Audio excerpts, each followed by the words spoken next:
இந்தியாவோட தேசிய கீதமான ஜனகணமன பாடல மத்திய அரசு கைவிட போதா? இந்த கேள்வி தான் சோசியல் மீடியால மிகப்பெரிய விவாதத்தை கிளப்பியிருக்கு. இத பத்தி தான் இந்த வீடியோல நம்ம பார்க்க போறோம். நம்ம சேனலை சப்ஸ்கிரைப் பண்ணுங்க. நீங்க பண்ற ஒவ்வொரு சப்ஸ்கிரைபும் தான் நம்மள மோட்டிவேட் பண்ணும். வாங்க வீடியோக்குள்ள போலாம். இது உங்கள் பத்தி குச்சி.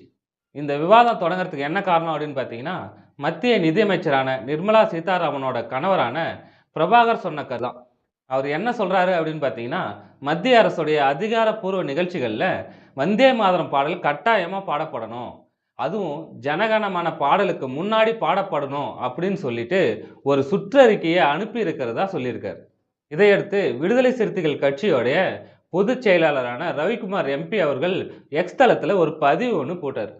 அதில் அவர் என்ன சொன்னாருன்னா, எதிர்காலத்தில் தேசிய கீதத்தை மாற்ற முயற்சியா அப்படின்னு ஒரு கேள்வி கேட்டிருந்தார். அதே நேரத்தில் பிரபாகர் சொன்னது ஒரு எச்சரிக்கையை தவிர, தேசிய கீதமான ஜனகணமன பாடலை மத்திய அரசு அதிகாரப்பூர்வமாக நீக்க முடிவு செஞ்சிருச்சுன்ற அறிவிப்பு இதுவரை வெளியாகலை. அதனால சோசியல் மீடியாவில் வர்ற தகவல்களை நம்பாம அதிகாரப்பூர்வமான தகவல்களையும் நம்பகமான செய்தி ஆதாரங்களை சரிபார்க்கறது ரொம்பவும் முக்கியம். இந்த விவகாரம் பற்றி உங்கள் கருத்து என்ன? வந்தே மாதரம் ஜனகணமன ரெண்டுமே வேணுமா? இல்லை இதில் ஏதாவது மாற்றம் வேணுமா? உங்களோட கருத்துக்களை கமெண்ட்ல சொல்லுங்க. இது போன்ற செய்திகளுக்கு நம்ம சேனலை சப்ஸ்கிரைப் பண்ணுங்க. மீண்டும் அடுத்த வீடியோவில் சந்திப்போம்.